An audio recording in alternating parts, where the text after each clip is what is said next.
বলিউডের অন্যতম এভারগ্রিন নায়িকা রেখা একদিকে পর্দায় যেমন তার অভিনয় গুণ অনন্য, অন্যদিকে নানা চর্চায় তার ব্যক্তিজীবন। আর সে কারণে বারবার আলোচনায় এসেছে এই অভিনেত্রীর নাম।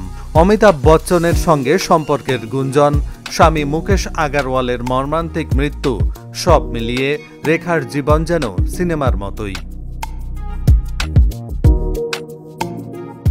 দীর্ঘ ক্যারিয়ারে রেখাকে ঘিরে যেমন অসংখ্য গুঞ্জন ও গল্প ছড়িয়েছে, তেমনি তার ব্যক্তিগত জীবনও থেকেছে আলোচিত বিতর্কিত। সেসব কাহিনীর ভিড়েই ৪০ বছর পর আবার আলোচনায় এসেছে তার এক কথিত প্রেমের গল্প।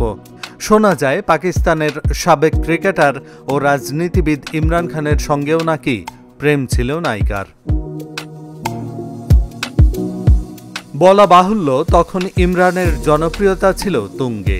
ভারতেও তার ভক্তের সংখ্যা ছিল অগণিত। সেখানে গেলেই দেখা যেত কখনো পার্টিতে, কখনো কোনো বিশেষ অনুষ্ঠানে। সে সময় নাকি পাশে থেকেছেন রেখা। আর স্বাভাবিকভাবেই শুরু হয় কানাঘুষা।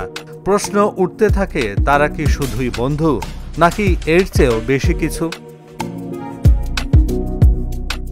শোনা যায় অভিনেত্রীর মায়েরও বেশ পছন্দ ছিল সুদর্শন এই ক্রিকেটারকে।